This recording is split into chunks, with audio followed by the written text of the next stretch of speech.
Face to face വന്ന് പൊരിഞ്ഞ fight. അവിടുന്ന് അങ്ങനെ കട്ട് ചെയ്ത ഇപ്പൊ ടോബി അവൻ നടന്ന എല്ലാ കാര്യങ്ങളും കുട്ടപ്പനോടും യാമുട്ടയോടും കാക്കാഷി മാസ്റ്ററിനോടും പറയും. ടോബി പറയും ഹിറ്റാച്ചി ജീവിച്ചതും മരിച്ചതും ലീഫ് വില്ലേജിന് വേണ്ടിയാണ്. അവനേറെ ഇഷ്ടം സാസുകയാണ്. അവന്റെ വെറുപ്പ് സമ്പാദിച്ച് അവന്റെ പവർ അത് കൂട്ടാനാണ് അവൻ ഇത്രയും കഷ്ടപ്പെട്ടത്. അതിന് കാക്കാഷി പറയും അങ്ങനെയാണെങ്കിൽ പിന്നെന്തിന് അവൻ അക്കാസ്കി ടീമിൽ ചേർന്നു. അവനും അവന്റെ ചേട്ടനെ പോലെ ലീഫ് വില്ലേജിനെ പ്രൊട്ടക്ട് ചെയ്യാനുള്ള റെസ്പോൺസിബിലിറ്റി ഇല്ലേ? അതിന് ടോബി നിങ്ങൾക്ക് അവന്റെ യഥാർത്ഥ വേദന അത് മനസ്സിലാക്കാൻ കഴിഞ്ഞിട്ടില്ല. ലീഫ് വില്ലേജ് കാരണമാണ് അവൻ അവന്റെ ചേട്ടനെയും പാരൻസിനെയും ക്ലാനിനെയും നഷ്ടപ്പെട്ടത്. അതുകൊണ്ടിപ്പോ അവൻ ഏറ്റവും വെറുപ്പ് ലീഫ് വില്ലേജിനോടാണ്. അതിന് കുട്ടപ്പൻ അവൻ നിലവിളിച്ചു പറയും ഇവൻ പറയുന്നത് മുഴുവൻ പച്ചക്കള്ളമാണ്. ഇവനും ഒരു അക്കാസ്കി മെമ്പറാണ്. എന്നെ കൊണ്ട് ഒരിക്കലും ഇതൊന്നും വിശ്വസിക്കാൻ കഴിയില്ല. ഇവൻ ഒറ്റ ഒരുത്തനാണ് സാസുകയുടെ മനസ്സ് മാറ്റി ഇപ്പൊ നമുക്ക് നേരെ തിരിച്ചിരിക്കുന്നത്. അതിന് ടോബി പറയും ഈ ഒരു വൈരാഗ്യം അതിന്നോ ഇന്നലെയോ തുടങ്ങിയതല്ല. അത് ഉച്ചിഹ ക്ലാന്റെ ശാപമാണ്. സേജ് ഓഫ് സിക്സ് പാത്ത് അന്നു മുതലാണ് ഈ ശത്രുത അത് ആരംഭിച്ചത്. ഇപ്പൊ സാസുകയിലൂടെ അത് മുൻപോട്ട് പോകുന്നു. അവനിപ്പോ ലീഫ് വില്ലേജ് അത് ഡിസ്ട്രോയ് ചെയ്യണം എന്ന സ്വന്തമായ ആഗ്രഹത്താലാണ് എന്റെ അടുത്തേക്ക് വന്നത്. അല്ലാതെ ഞാൻ ആരെയും റിവെഞ്ച് എടുക്കാനായിട്ട് നിർബന്ധിക്കുകയോ അക്കാസ്കി ടീമിലേക്ക് വിളിക്കുകയോ ചെയ്തിട്ടില്ല. ആക്ച്വലി സേജ് ഓഫ് സിക്സ് പാത്തിന്റെ ഏറ്റവും വലിയ ആഗ്രഹമായിരുന്നു ഈ ലോകം മുഴുവൻ സമാധാനം കൊണ്ടുവരിക എന്നത്.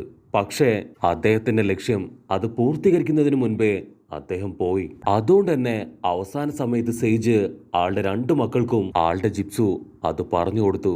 മൂത്ത മകന് അവന് സേജ് ഐസ് ഉണ്ട്. മാത്രമല്ല മെന്റൽ എനർജിയും ഫിസിക്കൽ എനർജിയും അവന് ഒരുപാടുണ്ട്. രണ്ടാമത്തെ മകന് സേജ് ബോഡിയും മെന്റലിയും ഫിസിക്കലിയും ഉള്ള പവറും ഉണ്ട്. സേജ് മരിക്കുന്നതിന് മുൻപ് അതിലൊരാളെ തെരഞ്ഞെടുത്തു. അന്നു മുതലാണ് ഈ ഒരു പക അത് ഉടലെടുത്തത്. കാരണം ആളുടെ മൂത്ത മകന് പവർ ഒരുപാട് അധികമാണ്. പക്ഷെ രണ്ടാമത്തെ മകന് പവറിനോടൊപ്പം തന്നെ സ്നേഹമുണ്ട്. അവൻ എപ്പോഴും അവന്റെ അച്ഛനോട് കൂടെ ചേർന്ന് നിന്നിരുന്നു. അതുകൊണ്ടാണ് അദ്ദേഹവും രണ്ടാമത്തെ മകനെ സപ്പോർട്ട് ചെയ്തത്. അങ്ങനെ വർഷങ്ങൾ പോകുന്തോറും ഇവര് രണ്ടുപേരും പരസ്പരം ഫൈറ്റ് ചെയ്തുകൊണ്ടേയിരുന്നു. ഓൾഡർ ബ്രദർ അവൻ ഉച്ചിഹയും യങ്ങർ ബ്രദർ അവൻ സെഞ്ചു ആയിരുന്നു. സെഞ്ചു ഉച്ചിഹയും അവർ വിൽ ഓഫ് ഫയറിനും റിവെഞ്ചിനും വേണ്ടിയാണ് അവരുടെ ഫൈറ്റ് അത് നടത്തിയിരുന്നത്. ഇപ്പൊ നീയും സാസുകയും ഏറെക്കുറെ നിങ്ങൾ രണ്ടുപേരും ഇപ്പൊ അതുപോലെ തന്നെയാണ് ഫൈറ്റ് ചെയ്യുന്നത്. ഇത് നിങ്ങളുടെ രണ്ടുപേരുടെയും കേസാണ്. അതുകൊണ്ട് തന്നെ എപ്പോഴും നീയും സാസുകയും നിങ്ങൾ രണ്ടുപേരും ഫൈറ്റ് ചെയ്തുകൊണ്ടേയിരിക്കും. കട്ട് ചെയ്ത ഇവിടെ സാസുകയും റെയ്ക്കാഗയും അവര് രണ്ടുപേരും അവരുടെ ബ്രഹ്മാണ്ഡ ജിപ്സൊക്കെ ഉപയോഗിച്ച് ഇപ്പൊ പൊരിഞ്ഞ ഫൈറ്റാണ്. സാസുക അവന്റെ ചിത്തോരി പവർ വെച്ച് റെയ്ക്കാഗെ അട്ടിക്കും. പക്ഷെ റെയ്ക്കാഗയ്ക്കും ലൈറ്റ്നിങ് പവർ ആയതുകൊണ്ട് തന്നെ അവന്റെ ചിത്തോരി പവർ അത് കറക്റ്റ് ആയിട്ട് ആളുടെ ബോഡിയിൽ വർക്ക് ആവില്ല. റെയ്ക്കാഗെ ആള് കറങ്ങി തിരിഞ്ഞ് ഇപ്പൊ സാസുകയെ ഫുൾ സ്പീഡില് നിലത്ത് കറക്കി അടിക്കും. ആ ഒരു അടിയുടെ പവറില് ആ സ്ഥലം തന്നെ ഇപ്പൊ തകർന്ന് തരിപ്പണാവും. പക്ഷെ സാസുക അവനിപ്പോ അവന്റെ മങ്കിക്യൂ ശരീരം കണ്ണ് അത് ഓപ്പൺ ചെയ്ത് ഇപ്പൊ റെയ്ക്കാഗെ നോക്കും. അവന്റെ മങ്കിക്യൂ ശരീരം കണ്ണ് കണ്ട് ഇപ്പൊ റെയ്ക്കാഗെ ആൾ ഒരു സെക്കൻഡ് ഷോക്കായി പോവും. ഇവിടെ അവൻ സാസുകയുടെ ഗെഞ്ചിപ്സുവില് അങ്ങനെ കുടുങ്ങിക്കിടക്കാണ്. അപ്പൊ അതേ സമയത്ത് ഒരുപാട് സാമുറായി ടീം അവിടെ മുഴുവൻ ഇപ്പൊ റൗണ്ട് ചെയ്യാൻ തുടങ്ങും. സാസുകയ്ക്കാണെങ്കില് ഇപ്പൊ യാതൊരു കുലുക്കവും ഉണ്ടാവില്ല. അവനവന്റെ മങ്കിക്കു ശരീരം കണ്ണ് അത് തുറന്നു പിടിച്ച് ഇപ്പൊ ഹായ് ആയിട്ട് അങ്ങനെ നിൽക്കും. മറ്റൊരു ഭാഗത്ത് സുഗട്സു അവന് നനങ്ങാൻ പോലും കഴിയാതെ ഇപ്പൊ ലോക്കായിട്ട് കിടക്കാണ്. ഇവിടെ സാസുക അവൻ കൂടുതൽ പവർ അവന്റെ കണ്ണിലേക്ക് കൊണ്ടുവരും. ചോര തുളുമ്പി ഒരു കൂസലും ഇല്ലാതെ അവൻ അങ്ങനെ നോക്കി നിൽക്കും. സാസുക ഫുൾ കലിപ്പില് ആമത്തറാസ് എന്ന് വിളിച്ചു കാറും. അപ്പൊ കറക്റ്റ് ആയിട്ട് ആമത്തറാസ് പവർ അത് റെയ്ക്കാഗയുടെ നേർക്ക് വരും. പക്ഷെ ആള് ജസ്റ്റ് മിസ്സിന് വെട്ടിത്തിരിയും. ആമത്തറാസ് പവർ അത് നേരെ ചെന്ന് ഒരു സാമുറായിയെ ഇപ്പൊ കത്തിക്കരിക്കാൻ തുടങ്ങും. ഉടനെ ഞെട്ടി എഴുന്നേക്കും. ഇവനെ കൊണ്ടെങ്ങനെ ആമത്തറാസ് പവർ അത് ഉപയോഗിക്കാൻ കഴിഞ്ഞു? ആ ബ്ലാക്ക് ഫ്ലെയിം അതൊരു കമ്മോഡിറ്റി, അത് കത്തിത്തീരാതെ അണയില്ല. കട്ട് ചെയ്ത സാസുക അവൻ അമത്തറാസ് ഫയർ അത് ഫുള്ളായിട്ട് ഒരു ഗാർഡാക്കി മാറ്റി അവന്റെ ബോഡി അങ്ങനെ കവർ ചെയ്ത് പിടിക്കും. ഷോക്കായിട്ട് പറയും അവന്റെ പവർ അത് ഹിറ്റാച്ചിയെ കഴിഞ്ഞും മുകളിലാണ്. അപ്പൊ അതേ സമയത്ത് റെയ്ക്കാഗെ ആളുടെ ലെഫ്റ്റ് ഹാൻഡ് ഉപയോഗിച്ച് സാസുകയെ അടിച്ചു തെറിപ്പിക്കാൻ ശ്രമിക്കും. പക്ഷെ അപ്പോഴേക്കും അമത്തറാസ് ഫയർ അത് ആളുടെ ലെഫ്റ്റ് ഹാൻഡ് മുഴുവനായിട്ടും ഇപ്പൊ സ്പ്രെഡ് ആവാൻ തുടങ്ങും. റെയ്ക്കാഗെ വീണ്ടും ഫുൾ സ്പീഡിൽ ഓടി വന്ന് സാസുകയെ ചവിട്ടാനായിട്ട് ഇപ്പൊ ചാടി അങ്ങോട്ട് വരും.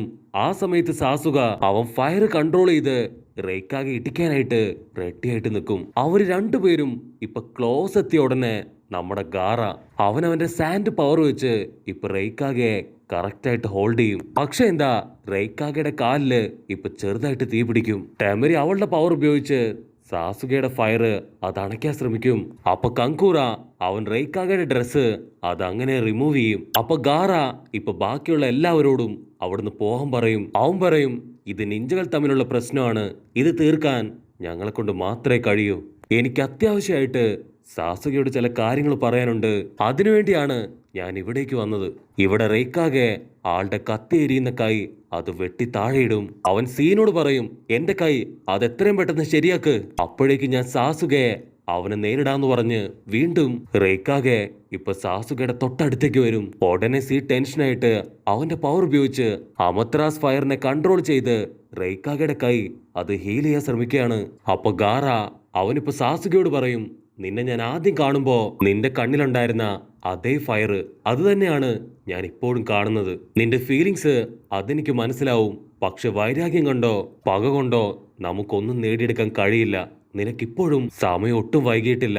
ദയവ് ചെയ്ത് നീ ഇതൊക്കെ ഒഴിവാക്കി ലീഫ് വില്ലേജിന്റെ ഞങ്ങളുടെ ഒക്കെ പഴയ സാസുകയായി മാറണം. നിന്റെ ഡാർക്ക്നെസ് ഒഴിവാക്കി നീ പുറത്തേക്ക് വാ. അതിന് സാസുക ഉടനെ, അങ്ങനെ പുറത്തു വന്നില്ലെങ്കിൽ നീ എന്തു ചെയ്യും? അതിന് കങ്കൂറ പറയും, ഗാറ ഇതൊരു വലിയ കേസാണ്. ഇവനിപ്പോ അക്കാസ്കി ടീമിന്റെ ഒരു മെമ്പറാണ്.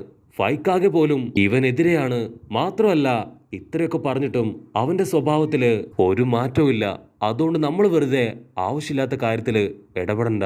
നിന്റെ ഇമോഷൻസിനെ നീ കൺട്രോൾ ചെയ്യണം. ഒരു ഹൊക്കാഗെ പോലെ നീ പെരുമാറണം. അതിന് ഗാറ ഇപ്പൊ ഒരുപാട് വിഷമത്തോടു കൂടെ അവന്റെ സാൻഡ് പവർ അതിപ്പോ പതിയെ റിലീസ് ചെയ്യാൻ തുടങ്ങും. ഗാറ പറയും, ഞാനിപ്പോ നെയ്യുമായിട്ട് ഫൈറ്റ് ചെയ്യാൻ പോവാണ്.